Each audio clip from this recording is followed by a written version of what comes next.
To everyone who's in the room, as well as those who have joined us online. This is our first Alumni Career Services program of 2017, so I thank you all for being here, and I thank Ann Cecil for joining us as our speaker to kick off the year. I'm Lauren Villanueva with the Alumni Office here at Drexel, class of 2004 and 2009, and I oversee all of our career and professional development offerings, such as what you're participating in tonight. So as always, we love to hear from alumni about things that they might be interested in that would support them in their career path, whether they're transitioning careers, looking for new opportunities in their current field, looking to start a business. So if there is anyone online or seated in the room that has suggestions for future programming, I'm always happy to hear that. So if you're participating with us online tonight, you will be able to see the slides, see our speaker, hear all of her remarks, as well as participate in a chat. On the side of your screen, you'll see that live chat function on the YouTube stream. So any questions that you have throughout our presentation, we'll be taking them as we go along. I'll be monitoring what people are submitting so that we can make sure that we address all of your questions and comments throughout the course of our discussion. You should have received prior to the program a handout that Ann will be addressing in the course of her presentation. And if you're seated here with us tonight, you've got that in front of you. So again, if you've got any questions along the way, we can keep this pretty interactive because I think we have a small group here in person and a small group joining us online. So any questions that you have, just feel free to type in that chat box, raise your hand if you're in the room, and we'll address them as we go along. So without further ado, I do want to introduce Ann Cecil, who is our speaker for the first of this three-part Brand Building Bootcamp series, Pruning Your Business. I will let Ann do a brief introduction of herself, but I will also say that she is a Drexel alum as well and an adjunct professor here in the Westfall College of Media Arts and Design. So we're thrilled to have her speaking to this group tonight. So Ann, I'll turn it over to you. Thank you very much, Lauren. So is everybody good? Can everybody hear me in the room? Okay, great. And I hope everybody can hear me online, but I'm just going to have the faith that you can. So, yes, I am a Drexel alum, and I have to tell you that Lauren made me feel exceedingly old because I graduated from Drexel in 1984. So I had no idea that she was a 2004 alum, I don't think. Or maybe I did know that and I just blocked it out. Anyway, I tell you a little bit about myself. I have been an entrepreneur since I was 16 years old. My entire career, from being a young adult to where I am now, which is a somewhat older adult, it has included some form of entrepreneurship the entire way through. I have been a maker, a seller, a fine artist, an art educator. I have been teaching at Drexel for 18 years. And part of that time I was a full-time professor and also a program director of the Design and Merchandising program, which is the program that I actually graduated from in 1984. So very unusual to come back and be a director at the institution where you graduated. It's been a very interesting ride, and I did it for a very long time, and I decided I really wanted to get back to making. And so my most recent transition has been that I do still teach part-time, but I'm learning how to make shoes. And I love making shoes. And I feel like I have to make shoes before the carpal tunnel in my hands keeps me from making shoes. And I also revamped my consultancy and refocused my consultancy. So I've been doing this for several years. So I think it's a really good time and a good place to start in January to think about where you are in business and thinking about if it's really where you want to be, and also thinking about where you want to go. So one thing I will say is if you are in this room or joining us online and you have a business because you love your business most of the time. And then there's moments when you really don't like your business. And so tonight what we're going to do is we're going to spend some time thinking about how do we get our business to be the thing that we love, so that every morning when we wake up, we're ready to say, what opportunities do I have today, instead of, ugh, I have to get ready for taxes, or whatever your ugh might be. So before we get started, what I would like to do is just ask everybody who is in the room with me. I'm going to just go around and we're going to start over here. And I'd just like you to tell me, first of all, your name, and I'm going to tell you I won't remember it tonight. I will always remember your face. But until I actually get an opportunity to have sort of a one-on-one conversation with people, it's hard for me to remember their names, so please don't take it personally. And I'd just like to know what your business is, because I feel we might have a mixed bag. And if you are watching online, would you please text chat that so that Lauren can tell us who's there, who's out there. So Christine. Hi, my name is Kristen.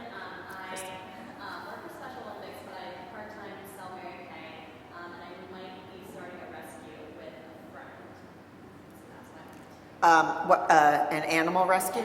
Okay. Just checking. You never know. I mean, you might take people, we don't really know. I was thinking maybe a makeup rescue. That would be more. I'm really not trying to, please don't take that the wrong way.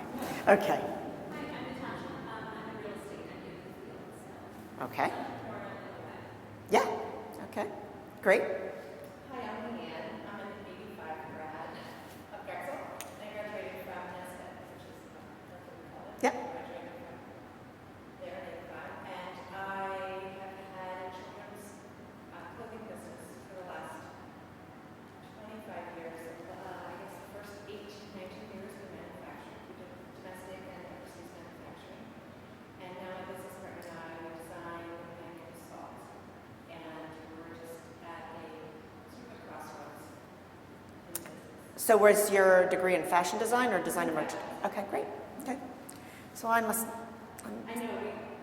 you look kind of familiar. I know. We'll talk after. I think I know I think I know our connection, but I don't want to Okay. make everybody else have to go through the boring details of that. Good morning, Don. I'm not a graduate, I'm married. I am starting a service-oriented business, which follows up the last 45 years of what I've been doing. I'm just in school for myself. Okay. My name is Jackie, and I'm a sales manager for a small company in Bucks County, but I've had the unique ability to be able to market our company's product in different ways. I'm just looking to update my knowledge and look for new ideas. Okay. All right. Well, hopefully everybody will do some deep searching tonight, and wherever you are in your business, you will maybe find something that I hope to take away from this. What I'd like to do with you guys is I would like you to have your sheets ready, because what we're going to do is we're going to talk a little bit about whatever my slide says, and then I'm going to ask you to do a little bit of work while we're here, and clearly please ask questions whenever you have them, or add a comment when you have them. I want this to be a workshop. Since I taught in the creative college and I taught the creative classes, I'm sure you guys will understand that me standing up here just telling you what's on my slides is not really the way that I roll. So I want your questions, I want your input. I think feedback is great, and I would like anybody who happens to be joining us tonight, if one of you asks a question and somebody else has an answer or a thought, we should all share them, because we get better by learning from everybody, not just me. So, okay. Okay. So, January, the month of resolutions, looking back, thinking future. So the first thing that I would like everybody just to take a minute and think about is, what's the life that you want to live today? Okay? What life do you want right now? And I think this is an important thing.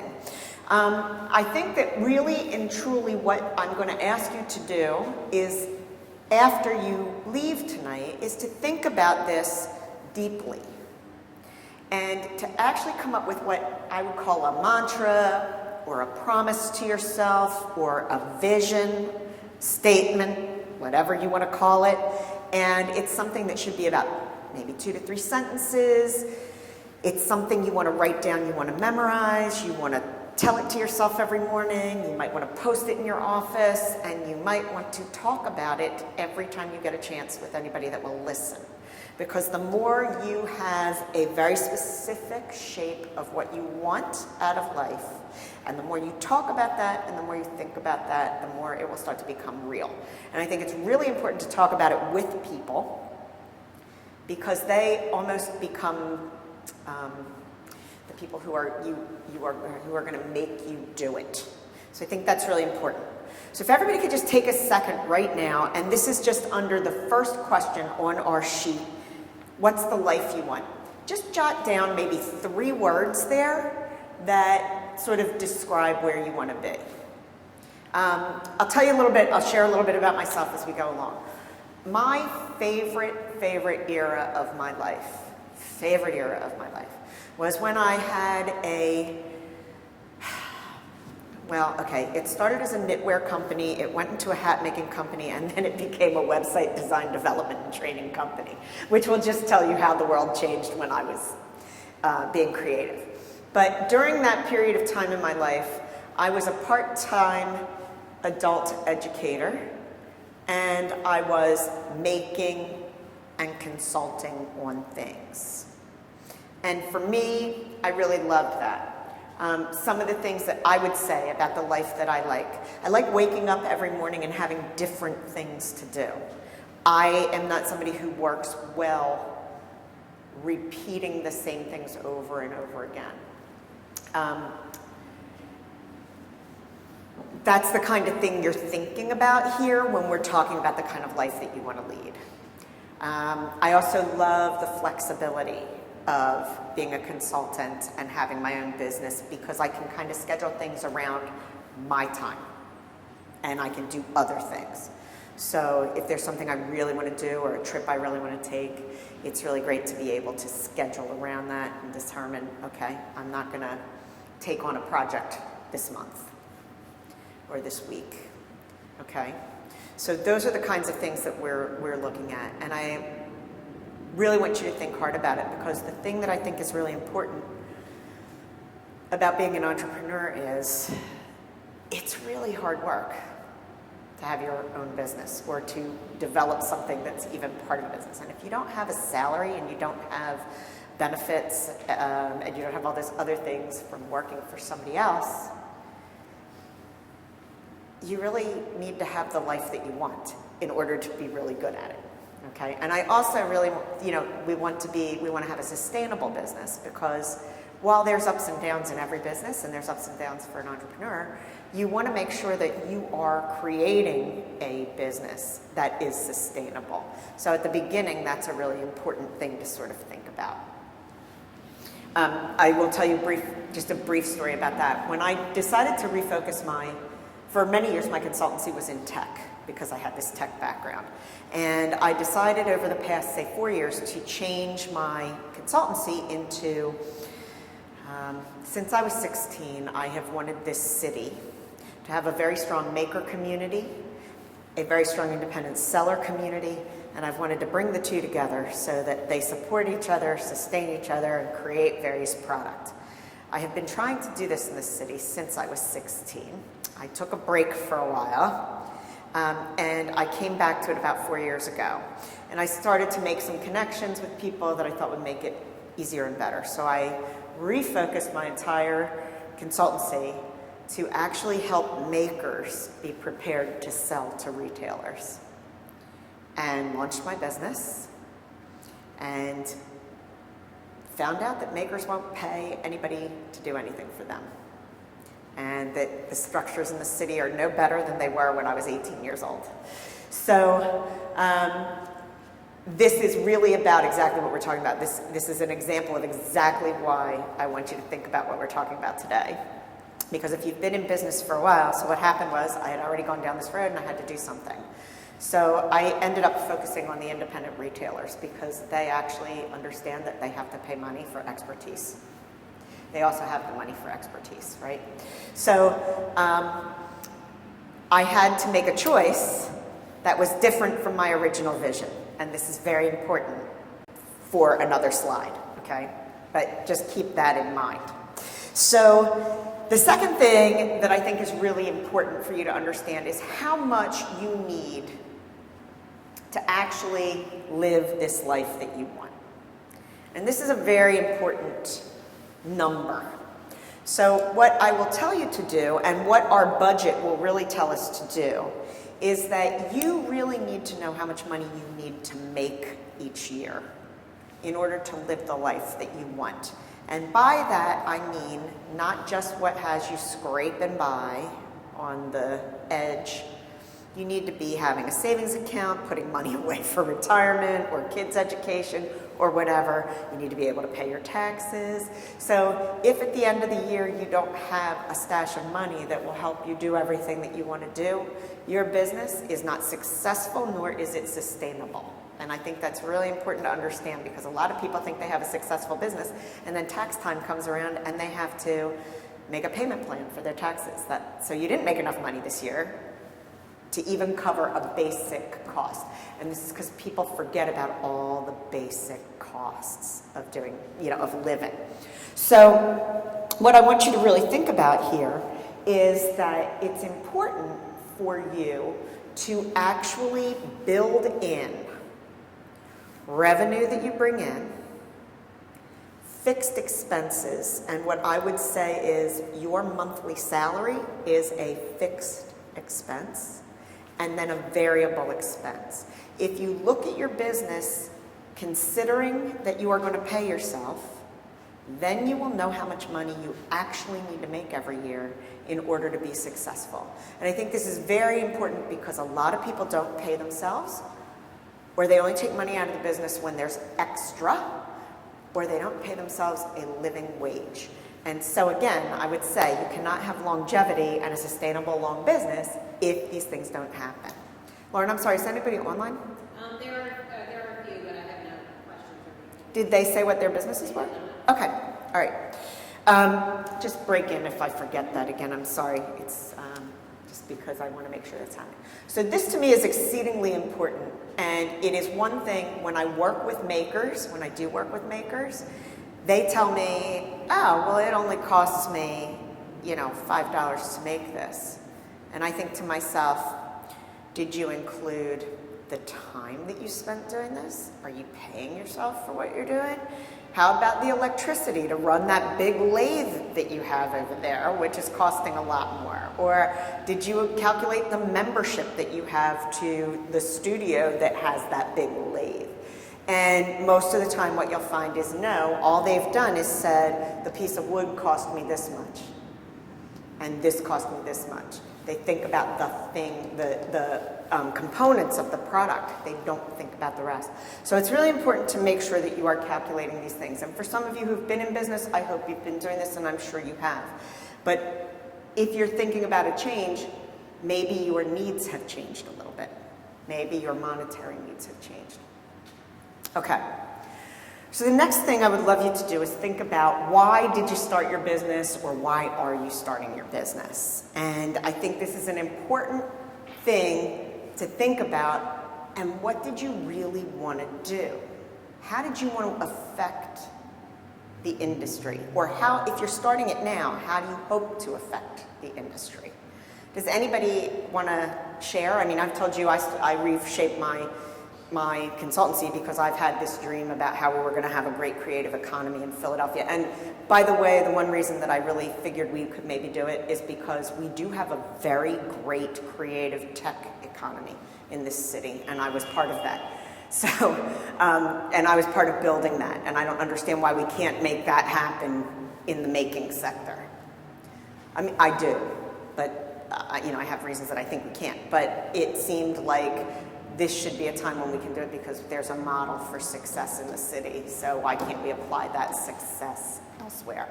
Does anybody want to tell me sort of why you started your business, or why you're thinking about starting the business that you're starting? Well,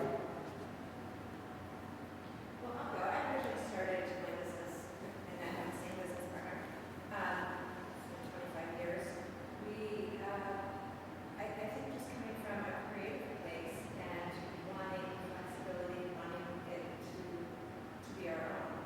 And we started out very slowly, just doing craft shows, and then we met the gentleman yesterday, and then we met, she introduced us to sales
love being an entrepreneur. I love having my own business. I love challenges. I love the flexibility of my own business. I like owning it. I like that it's mine. And I love working for myself. But as you said, there are many challenges, and business changed after about 18 years. We decided to close manufacturing, and we turned that into design and consulting for other companies, which we are currently doing. But we're at, like I said, a crossroads trying to decide exactly where we should take it next. So when you started, also, you reminded me of one thing that I would say is kind of interesting, because in that time period, there was a lot of unrest sort of in domestic manufacturing and retail at that time, which was my area. And one of the reasons that I restarted or really went into my entrepreneurial phase at that time was because there wasn't really a job that I wanted. And one of the great things I think about Drexel is, and one of the greatest gifts that Drexel gave me, was the ability to turn around tomorrow and say that I will start a business.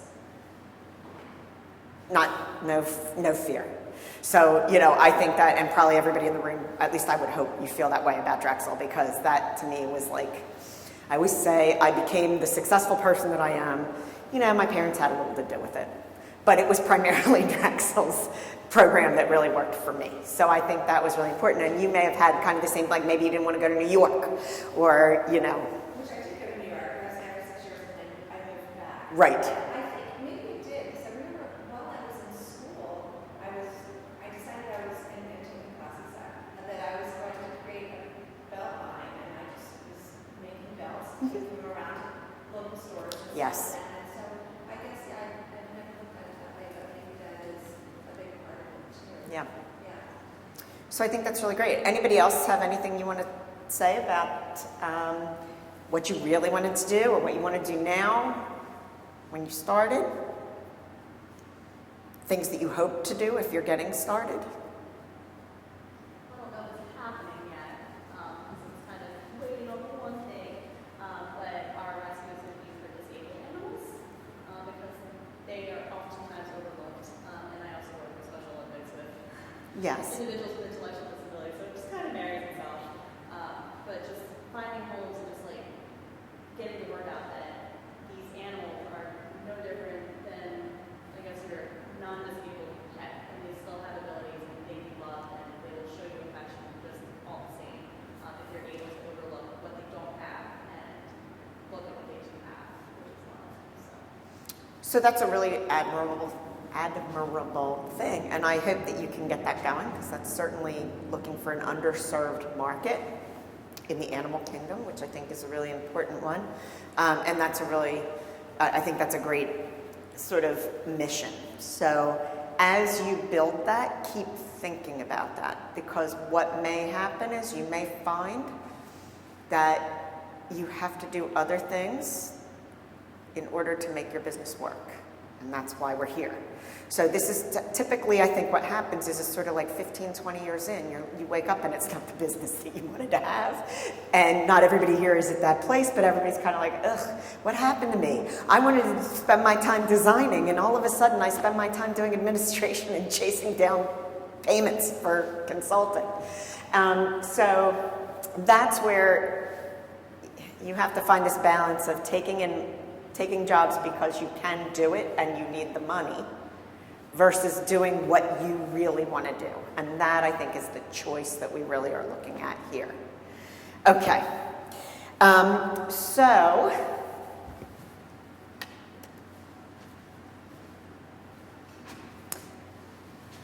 anybody want to share what they're doing today and how they got here? Because this is kind of what I was saying. So right now I actually do a lot with independent retailers. Don't get me wrong, I love them. Consulting with them is actually terrific because they are great people, and it's near and dear to my heart, and I love walking into a store and making sense out of chaos, right? But it's not what I wanted to do when I refocused it 4 years ago. And I know how I got there. I got there just exactly as I said to you. I couldn't get the people I wanted to work with to pay me.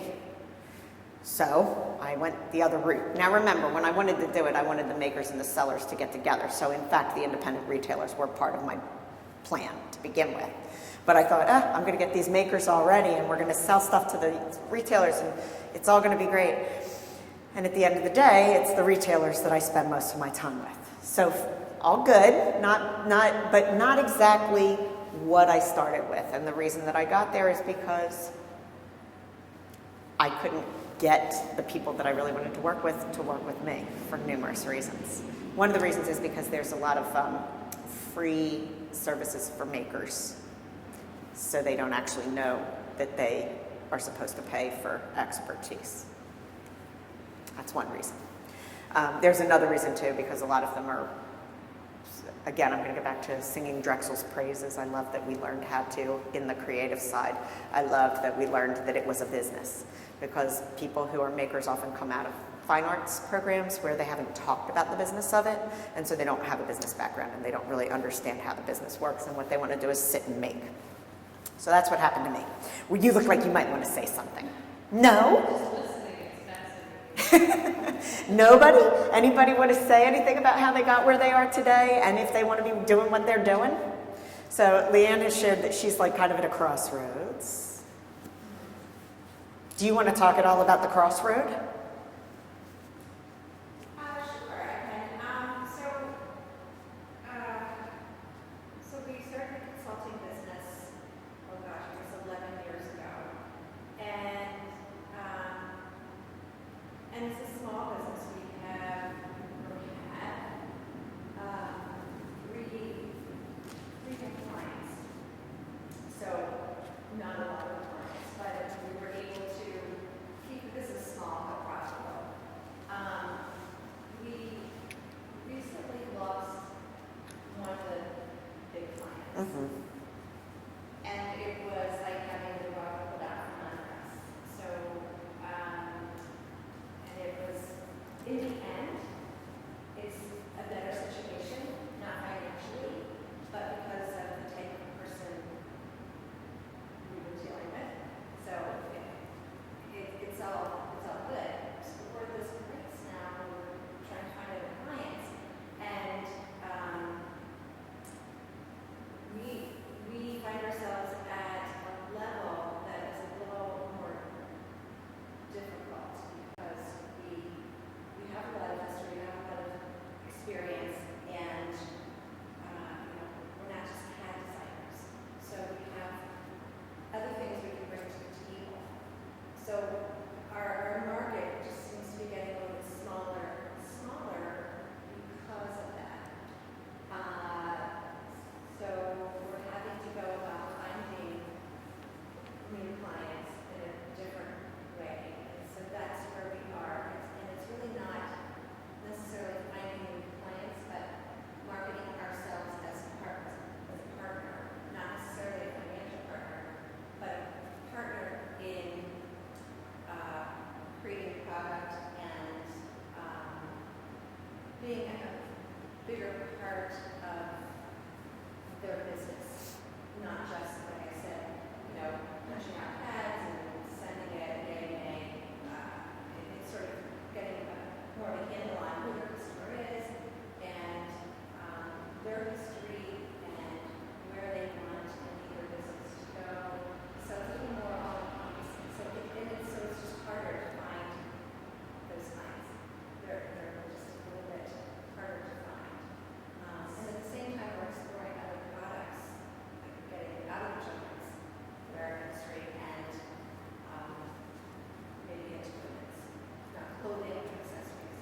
Right. Are you going to agree? I was sort of in the same situation after I graduated from Drexel. I had been in preschool, which I ran successfully for 20 years. And married my husband from New Jersey to Pennsylvania, and I went to work for his company, which is a company that manufactures and sells high-end competition shotguns, which I knew nothing about, so I kind of learned as I went, and was promoted to sales manager 5 years ago, national sales manager 5 years ago. So I feel I'm at a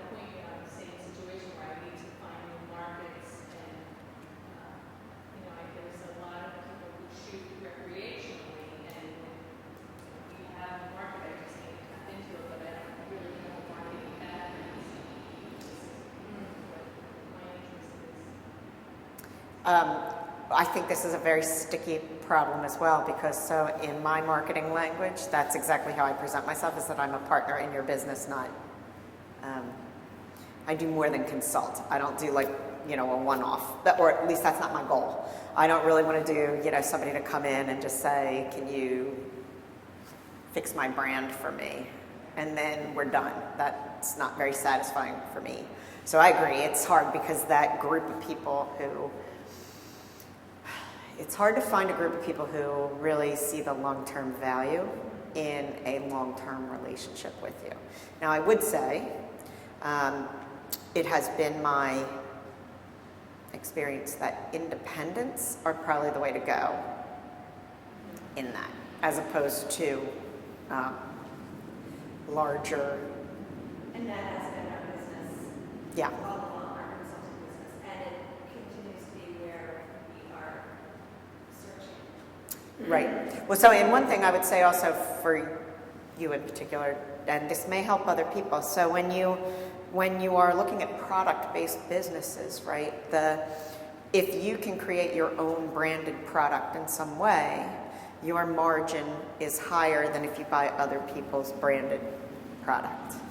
So creating and developing a program of your own brand is really smart thing to do. And I would say that more and more of the retailers that I'm starting to work with understand that and would want to do that.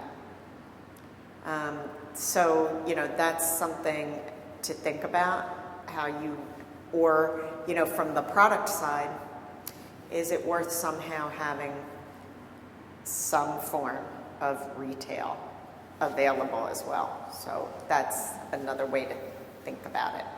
And a new way of opportunity. So for you all, it may be creating like some sort of entry-level package for somebody who needs to get their feet wet. I don't know, just a thought. And I think but those are some things that I think are really important. And I think it's also very hard to, I think business gets done through your network, so it's also figuring out who to network with, and sometimes just finding if you can find one right person, they can often open up this whole stage for you, which would not ever have been available to you.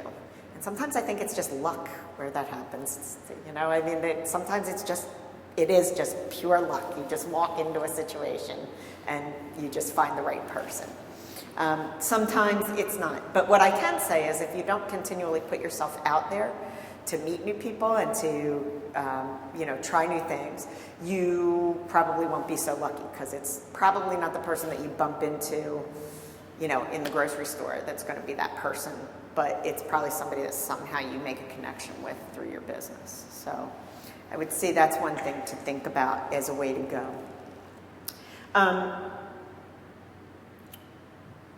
Anybody else? Anything? Any questions? Any ideas? Okay, well, let's move on to what we like and what we don't like, because I think this is probably easier for everybody in the room to think about. So again, I would go back to your worksheet and just ask you to kind of sort of put some things down about what do you love. When I say what do you love about your work, it's all these things that we kind of were talking about, that it's flexible, etc. Okay? And those are the things that I think you want to think about, those big things about your job, having challenges every day.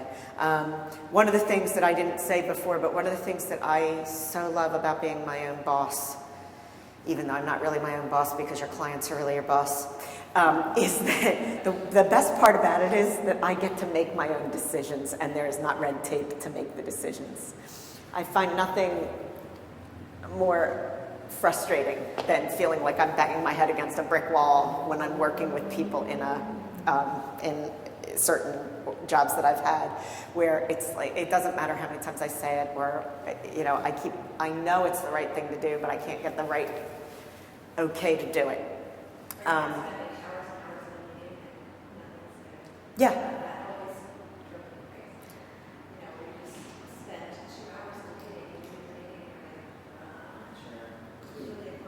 Yes. And it's not that you don't get that with clients, because believe me, I've had a couple of client meetings that have ended like that, and I'm like, where?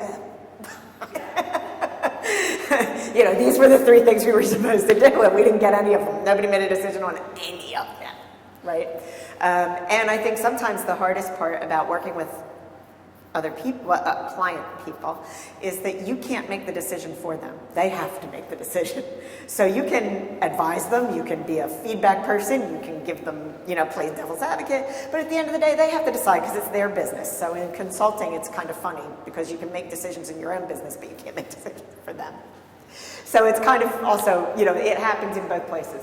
But I really like being able to say, this is the direction I'm going to go, going that way, and living and dying by that sword myself. So now again, it's only me in my business. So I'm not risking other people's livelihood. I'm just risking my own, which is a different thing as well. And then I'd ask you to jot down some of the things that you really hate about your work. Anybody want to share some of the things that they don't like about what they do? I know we all have them. Kristen, you're smiling. So in my very business, I hate calling people, which is the primary way of making things happen. So I absolutely hate it, but I put music on and I get her done. Anybody else? I hate that. I mean, I think marketing yourself is always challenging, and there's also along the line of telling people. I think selling yourself is something that I don't, and it's such a big part of what I need to do. Who else? I hate networking. So you might not believe this about me, but I can't stand to have to walk into a room of people I don't know and talk to them one-on-one. I could stand in I could stand in like Wembley Stadium in London, filled to the gills with 100,000 people and talk in front of them. No problem. But if I have to come up and meet you in a networking event, awful at it, awful at it. I work very hard to overcome it. I still go and challenge myself to do it. But if there is the slightest thing that comes along that will turn me away from that network event, I will take it. Somebody calls for a movie, I'm going to the movie, I'm not going to the network event. So I don't like that. I don't like cold calling people. Is awful. I think it is hard sometimes to sell yourself. I think that it's also sort of hard to determine what is too much, too hard a sales pitch versus not giving one. So I talk a lot at a lot of places, and maybe it's because I've been an educator for a long time. I just assume that if you would like to talk to me, and I'm a consultant, that you would come up after me after the talk and get a card, and then you'd contact me to see what it was about, right? And I have, more recently learned that no, I have to put a deal out there for you. And it's kind of funny because in marketing, we call this a call to action. And I know that, but I just didn't think about it in terms of that's what the audience was expecting. So, you have to understand that when you are selling yourself, your audience, if you are selling yourself, and it's in a system where people know you're selling yourself, right? That your audience is expecting a pitch. They're not necessarily expecting a hard sell, but they are expecting you to ask them to do something. So a call to action, and that's an important piece of any marketing puzzle. And I think we just have to kind of get over that. It does bring up one other thing for me about thinking about being an entrepreneur, particularly if you are an entrepreneur on your own, or if you are even in a big job where you don't really have peers constantly around you. I think it's really important to seek out a group of people who are like-minded and try to at least talk to them or meet up with them for coffee every once in a while, even if it's only once a quarter. I think that's a really important thing. I also don't know if you guys have heard of the concept of a mastermind, but a mastermind is sort of a group of people who meet up, and it's sort of like Vegas. What goes on in mastermind stays in mastermind. And you just sort of, everybody gets a turn on the hot seat, and they talk about a challenge that they're having. And the rest of the group discuss the challenge with them, give them some ideas about how they might overcome that challenge. And the person in the hot seat goes back with an action plan, and the next time the mastermind meets, they have to report back on what they have done in terms of that challenge. And so this is another way to make yourself accountable, but to also get sort of like an advisory board around you that can be really useful. So this is a tactic that I've started using. So I started the mastermind. We meet once a month. There's a lot of information about masterminds out there. Just Google it. You'll get more than you need to know, more than you ever wanted to know about a mastermind. But it is a very effective way for people to work together.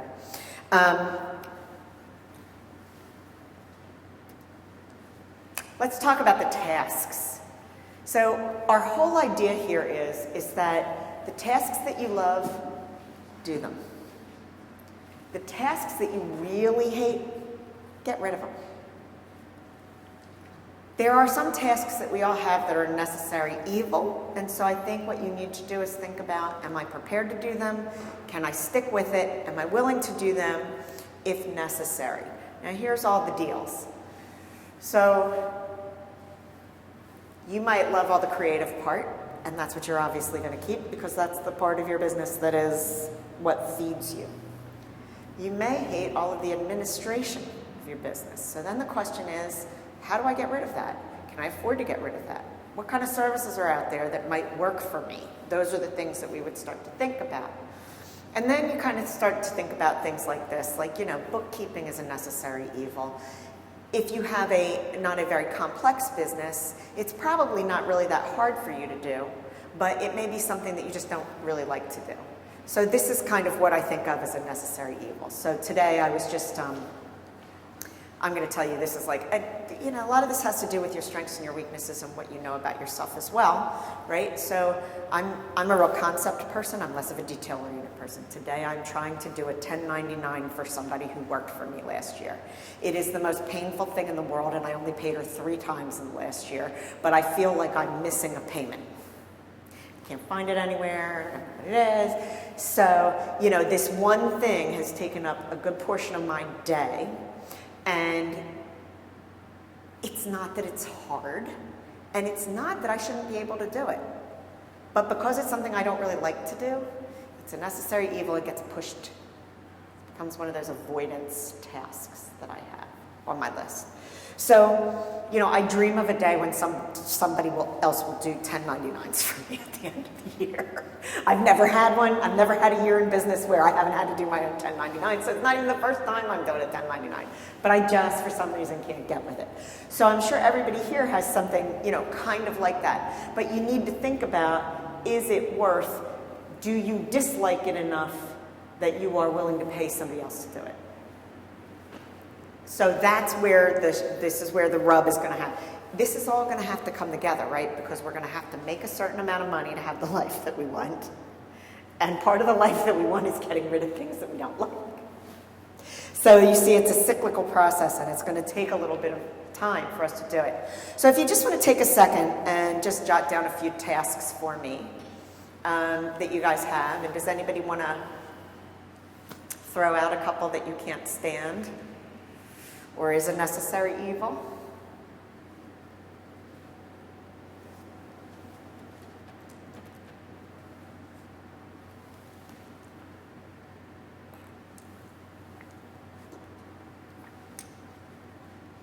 Nothing from the real estate business?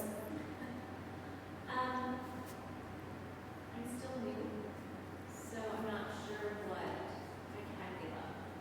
And when I'm thinking of aren't really tasks, what I hate is the trouble of balancing work and life, and it's been all work and life. That's not really a task, and that's something that I have much control over the first year or 5 or Well, it is true that, you have to determine, I think the thing that balances that out is that you love where you're going enough to give up the life part. But I will tell you, after 5 years, you're going to have to find some work-life balance. Otherwise, you will wake up after 10 years hating your life. Pretty much. So, those are things for you to really keep an eye out for as you're moving forward. And I would say that, you might not know enough about what you don't like yet because you just are new to the business. But it's always a good thing to think about what you traditionally have not liked. And think about that in terms of the tasks how similar they are and the tasks that you are doing. And think about how that might work. Anybody else, anything you want to share about not liking tasks or things you hate about the business?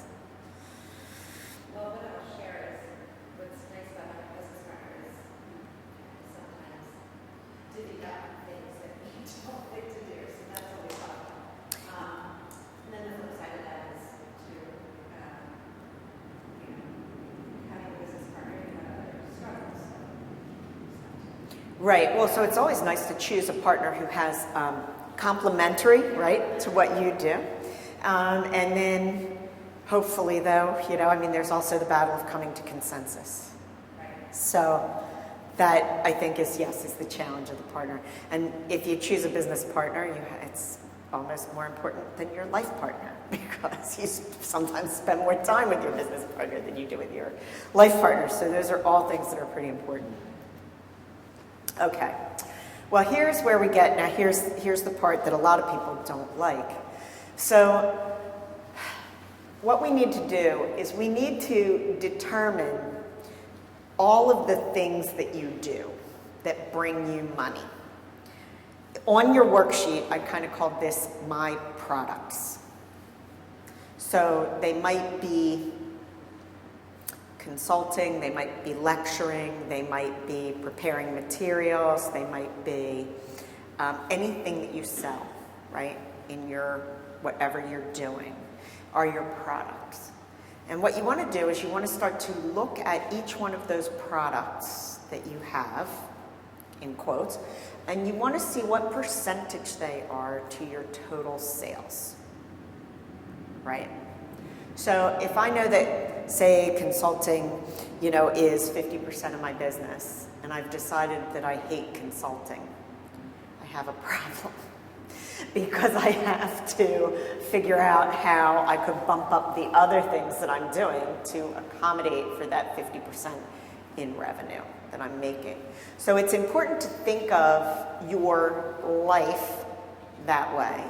It's also important to think of and understand what margin you get on each one of those things.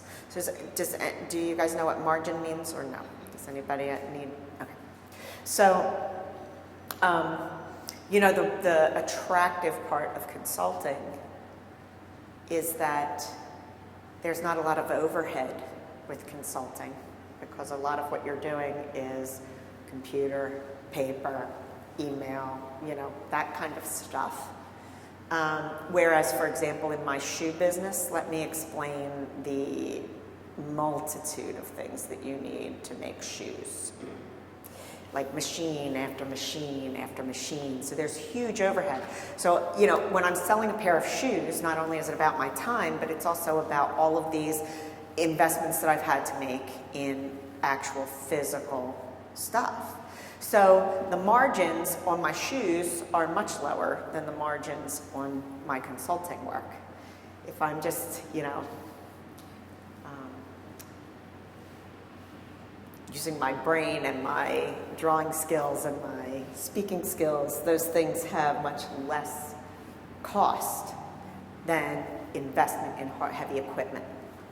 So you want to know both of those things because it's really important to figure out, again, if I really love the shoe thing, but I can't make much margin on the shoes, and I want to give up the consulting for the shoes, that's not going to be a good fit. that's never going to be a good fit. So I have to kind of juggle and think about how I can do it and what I could do. Now I could rethink how I'm going to make the shoes so that I could raise the margin. That is one possibility. Okay. So if you take a few minutes just to go by the numbers, just take a few guesses here on your sheet. And if you don't have the totals of percent to sales with your product 100% correct, it's fine. If you don't have your margin 100% correct, it's fine. Do you have any new revenue streams that you could bring in? That's a really good question to think about. Is there a product that you've been, and I use that term loosely, right? A product or service that you've been thinking about that maybe you could bring in and introduce that would give a better margin or would bring in a chunk of margin so you could cut back on something that perhaps you don't like quite so much.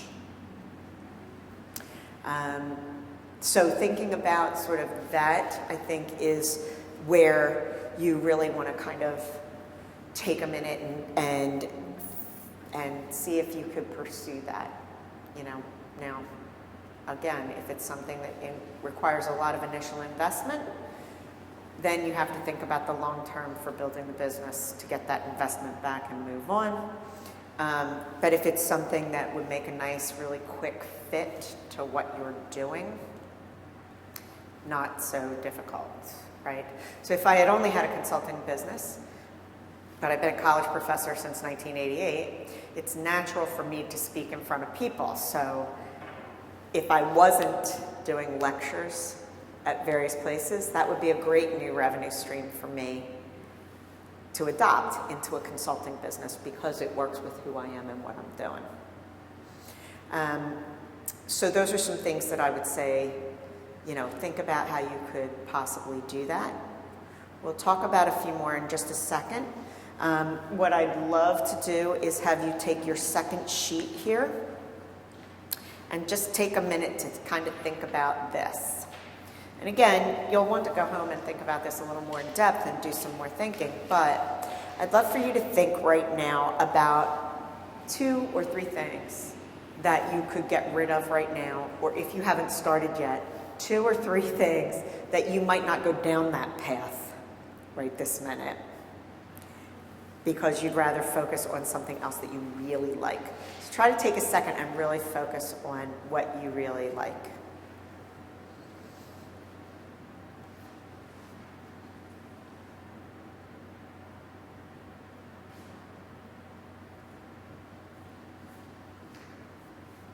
Anything from our online people?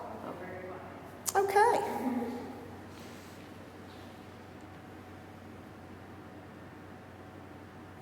Anybody have anything that they think they can revise right now that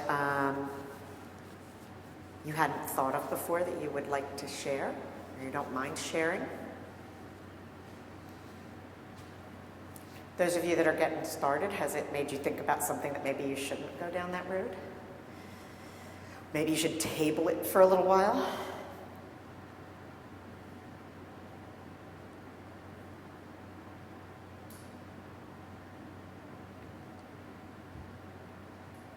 So I might be able to give you an example of this from my shoe business, which is much harder to get going. So I decided that what I really wanted to do with my shoe business is to create custom shoes utilizing a machine that is a 3D printer, scanner, and miller. So the idea is that I would scan feet, mostly of, well, I would specialize in women's shoes because it's my thing, and women of a particular age who have been wearing cramped shoes for many years and need to be in comfort shoes but don't particularly like the fashion style of comfort shoes. And so I would scan feet, I would create custom lasts, and then I would make custom shoes for. I'm still going to do that eventually. But in the short term, I was trying to think, what could I do to get started? So I started with this idea that I know how to make sandals. It's very easy to make sandals, so that I would actually make sandals. Then I decided I could teach people how to make sandals because I've been teaching all sorts of things all in my life, so I was going to teach people to make sandals. And then what I wanted to do for my own, so that I could do another revenue stream, would be that I would make gladiator sandals and I would sell them to the boutiques that I know, and have my own sort of limited edition product. Sometimes it's very good to have roadblocks in your way, because after some challenges that kept me out of my shoe studio in the fall, it gave my mind time to think. And so I have a particular shoe that I've made. It's a flat, very pointy shoe. And I made it as a prototype, love it to death, wore it around a lot. People stop me on the street and ask me about this shoe everywhere I go. And it got to the point where it was enough people asking me that I decided, why am I doing all of these things? I don't really need to do all of these things, because in order to be good at sandals, you have to do a lot of sandals. In order to be good at anything, you have to do a lot of them, right? So why don't I just make an entire business out of evening slippers? And that's what I'm going to do. Not to say that I've given up on the custom. I will get to the custom, but there's a learning curve on the machine, right? So, but I figured out a pretty ingenious way to modify this one vintage last that I have.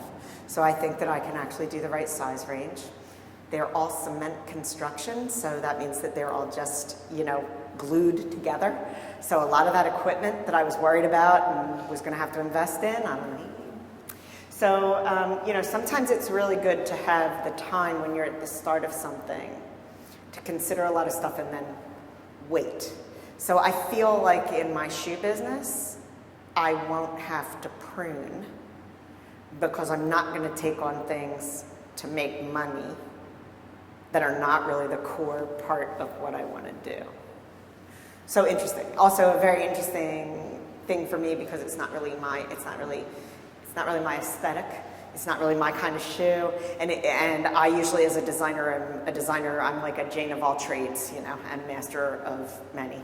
And I like a lot of different stuff, so now I'm going to take this deep dive into something. So totally different journey than I had anticipated from the beginning. So if you're at the start, I would say think about that, because I feel much more confident with this particular business that I am not going to wake up in 15 years and say, ugh, how did I get here?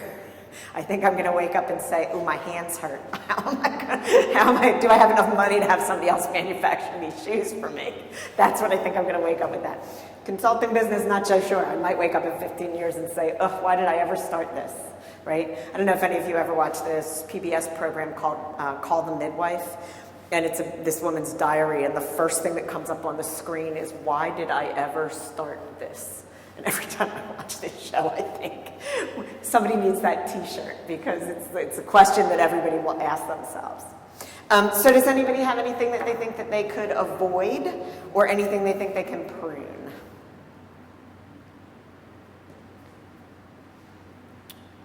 That you can think of tonight, like something you'd like to go home and get rid of, or something you think you might stop going down that path? Anything?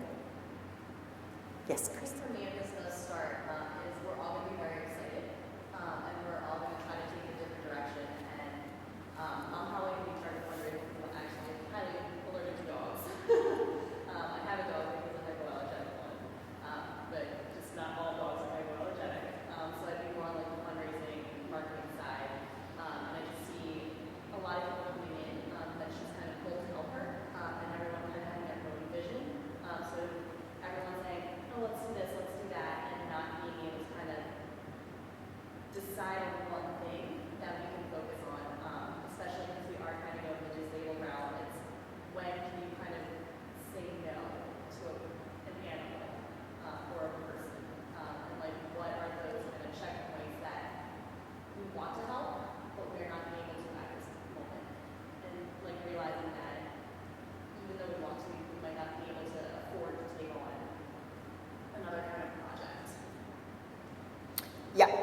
vision is actually a good thing to start with, especially if you have other players that you have to do. And I'm sure Leanne will tell you with the partnership that you've got. I mean, doesn't matter how many you have, but you all have to be on the same page for it to be successful. I think that's probably pretty important at all times. And I would also say, think about the strengths and weaknesses of the players that you have and who's really good at what.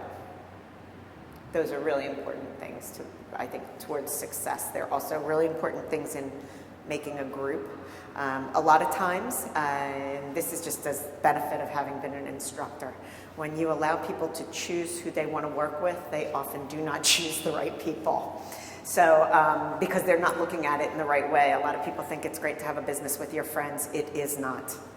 It is good if your partner can be your friend and you can be friendly, but a lot of times if you're starting a business with your bestie, you will not have your bestie for very long because it's hard to have a business with somebody that is makes great friend material but does not make great business partner material. They're two different things.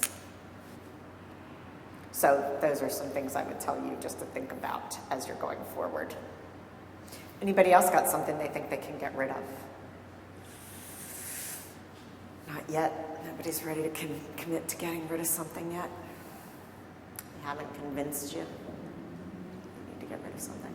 Well, I mean, it clearly, it's a hard decision because you do have to know the numbers about how you might get rid of it. So maybe we could talk just a little bit. I had a few thoughts here about ways, and I think, was this third page with everything? Okay, this is the third page of our what we had tonight, and I just wanted to sort of give you some options and things to think about that maybe you haven't thought about before. The very obvious one is, can you find somebody to outsource something to? And can you afford to pay them? So again, we have to go back to this budget and we have to figure out how much it would cost to outsource something, put it into our budget, plug it in, and see if that's actually going to work for us. It may or it may not, and if it does, that's great. If it doesn't, it's not so good, okay? So that may be where you're stuck with some necessary evils because you can't outsource it. But outsourcing is not our only option, and it shouldn't be the one that you're thinking about. Again, considering if you haven't, is there a related new revenue stream that is something you really would enjoy, right? And that you could see that becoming something that begins to build in your business. So I think that's really important. One thing that I do want to say is that I don't want to leave anybody with this negative thought that a lot of times, you're in business for 15 years and you've strayed from where you started and you hate it. You're always going to hate some things or dislike some things about what you do, but sometimes you also, it's nice when you take on those jobs that really are not exactly what you thought you were going to do, because you might find something else that you were interested in that you didn't know you were interested in. So it can also be a great area of discovery. It's not that it's always a negative thing. And maybe what you get rid of in your business is what you started out doing, because that no longer is of interest to you because you've been doing it so long that you're bored with it. So, I mean, you could prune things that you started with, and the new life is the one that you want to have. So that's the other thing to just think about with that. Obviously, we have all attended schools with co-ops. So is there a co-op position that you could offer, or is there an internship that you could offer where you could be getting some new ideas or some help and giving something back to somebody who is developing as a young professional? So I would always think about that and think about is that something you'd like to take on? Because when you take on an intern and when you take on, or if you take on a co-op or if you take on a new hire, you also are getting a new perspective and you're seeing your world through somebody else's eyes. And that can also be a real boost in finding new energy or seeing a different way. This is much like I was saying about being stuck in your own world too much and having too much tunnel vision. Very often if you bring somebody else in, they have just a different, fresh view of what you're doing, and they have a passion and excitement for something maybe that you've lost that passion or excitement for. So it's really, I think, one thing to think about. So if you don't have a partner, it's always good to think about, should I take on a partner? Or should you take on a third partner or whatever? So sometimes that's another way to infuse something.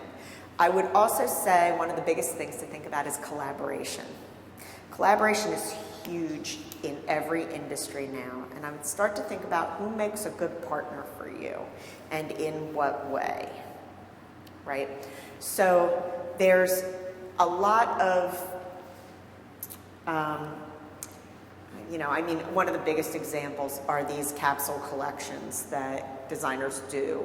So say for Target, Target always has something, designer do a capsule collection, H&M does it.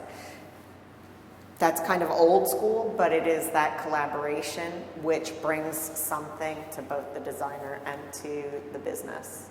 And that is profitable for both in many ways. Okay, so there are a lot of mission-driven companies now and socially driven companies out there now that are interested in all sorts of things. So it's really important to think about maybe your entree into that new group.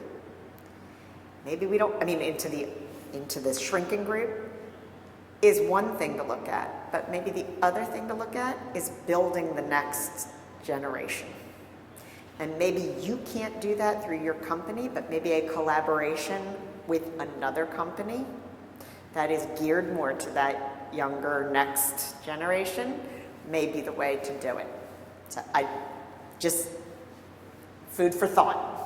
I was talking with a company today that the company is called Shinola. Does anybody know this company? Shinola. Shinola is a watch company out of Detroit.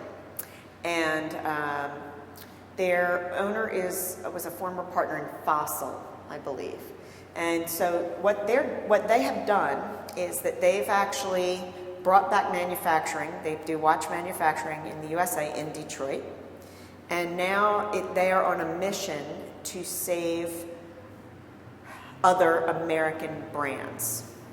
So they are collaborating and creating a variety of products with other American-made brands. So it's not like, they by far are not the only company that's doing this kind of thing, but it is something to think about. And it's something that even if a company isn't doing, think about who might be a good partner, who might bring this other thing to you, and how could you form a collaboration or a partnership in some way on a limited basis. This is not like taking them on forever. This is like, we're going to do this one project together. It's going to be great for both of us, and then we're going to see if we're going to do another project together. But this is one that's really important. So that's another area to kind of consider. I would also think about, can you bring in obviously one of the biggest things now is to bring jobs for ex-military people. So is there a connection that you have with something like that? Because there are federal dollars for that. So, sometimes it's not just about having business money, and going to your bank. It's also about considering, is there government money out there for certain things, and is there grant money out there for certain things? And I didn't put that on this list. So, but there certainly are things to think about in that way.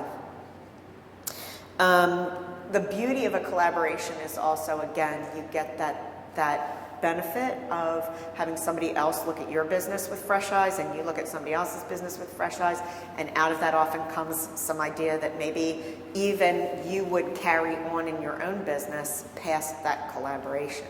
So those are really important things to think about. How about restructuring or reinventing your business, right? So one of the reasons I started in knitwear, and knitwear just got tough. I decided to make hats. I had a whole bunch of clients, just like Leanne was telling you the story. This story happens over and over again. And when we had our glitch in the system in the late 80s, early 90s, I lost my biggest retailers because they were having a hard time. So I now had to do craft shows. I was sick of doing craft shows every single weekend to make my money, and I no longer had my accounts. So I'm like, okay, I'm done. The internet was coming in, self-taught, learned how to do it all, became fairly successful in the first and second wave of tech in this city. And then at that point, it moved on to a place that got a little too technical for me. So I moved on and did other things. But it's important to kind of think about how do you keep reinventing yourself over time, and how do you keep reinventing your business over time, and what can you take from what you have been doing to move forward, and what do you want to leave behind, which is where the shears come out and you prune it off, right? It's like cutting back the rose bush. The other thing to think about is are there places where you don't have great efficiencies? And of course, this is hard to see in your own business. But this is why people hire me, because I walk in and I'm like, really? This is what you're doing? Wouldn't it be so much better if we just did it this way? And they're like, oh yeah, I guess so. And of course, but again, it's the fresh eyes. But thinking about where you could streamline what you're doing is also a way to prune back. Is there something where there is an online tool that can do it faster than you? Is there a way to automate something that you're not automating because you don't want the learning curve of it or the investment of it? Those are some things to think about, because if you think about, well, if I just learn how to do this in Excel, my Excel sheets can update themselves all the time, and I don't have to constantly go in and do it. So if you just invest that time up front, all of a sudden, you don't have to outsource that job to somebody else because you've invested the time and you've set it up right and it goes. So that's another thing to think about. And I would also say, is there a project that you might have that would tailor itself to a class project? Because working with a university, a high school, depending on what these projects might be, can certainly be ways for you to infuse something different into your business. So would there be a challenge you could come up with that you could sponsor and get ideas from other people, right? And young people who are looking at it in a different way. So, we've had various ones of these in design and merchandising. There are a lot of fashion competitions, but there's a lot of business competitions out there that you could be a part of. And so for very, little investment, you could get a lot back. You could also find people that you might want to bring in to work with you. So that's another opportunity. And then also for everybody here, don't forget about the Small Business Association. Don't forget about Wharton and Temple, which have SBA through their grad school that will help you. Don't forget about SCORE, which is retired executives and their help. And also don't forget about your local Chamber of Commerce, because they also have a lot of stuff that is there to help you. So if you can't find things, and I will also tell you, I'll do a big shout out for another group that I partner with. If you are in Philadelphia, the Free Library of Philadelphia has amazing business resources and databases that are really great. And you can, even if you're not in Philly, you can go to the library and you can utilize that. And another thing that I will always say to you is look into, if you are a woman or you have woman partner, look into becoming how to become a women's owned business, because you become a minority business then and you have an opportunity to bid on certain contracts, but you also get some benefits from doing that. And it's not super hard to do. It's a little tedious, but it's not super hard to do. So with that, I think I'm kind of coming to a close here from me. I'm going to tell you how to reach me if you'd like. If anybody wants to talk to me, everybody gets a free hour. Perfectly happy to talk with anybody for an hour. Coffee's good. And you can check out, so if you're coming back to the branding one, you'll hear a little more about my brand. But if you look at my website and you read about me, I think it would be great if you're coming back to the branding one for you to do that before you come.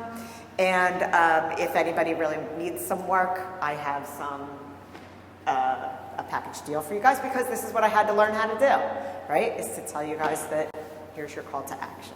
No pressure. But that's what it's all about. So this is sort of what I have learned about being a speaker. Does anybody have any questions, any comments, anything that you'd like to share?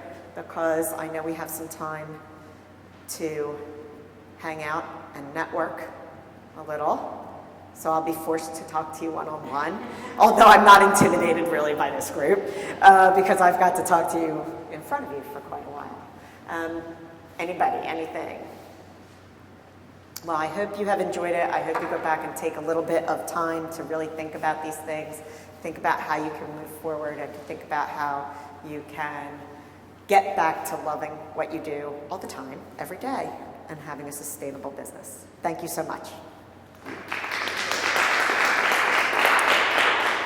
So I just wanted to thank Anne for her time and expertise this evening. I know some of you are registered for the other 2 sessions in this series, and certainly if you're not and would like to join us, I'll send out a follow-up email that has all of that info. So if you want to come back for February and March, you're more than welcome to. We'll also send out a short survey about the presentation, which is helpful for us in the alumni office to determine what you got out of the session, and also our speakers like to hear feedback as well, so that when Anne gives this presentation again, she can make refinements and adjustments as needed. And of course, just to piggyback on some of the resources that Anne mentioned, for those who are sort of in this stage of thinking about where to go next, the Alumni Office is a great resource for you. For entrepreneurship, we have the Closed School of Entrepreneurship here with a lot of resources for people who are incubating, expanding, or looking for new directions in their business, so I'd be happy to connect you with those resources as well. And certainly anybody within the alumni community that you might be looking to make a connection with, we have a really robust group on LinkedIn, which I always plug, about 18,000 people, so you can find connections, expertise, advice, step in the right direction if you join and get connected there. So plenty of resources here at Drexel, and I thank everyone for being here in person and online today, and certainly for those who are in the room, if you want to stay and hang out and chat and catch up with Anne, we'll be here for a little while, so thank you.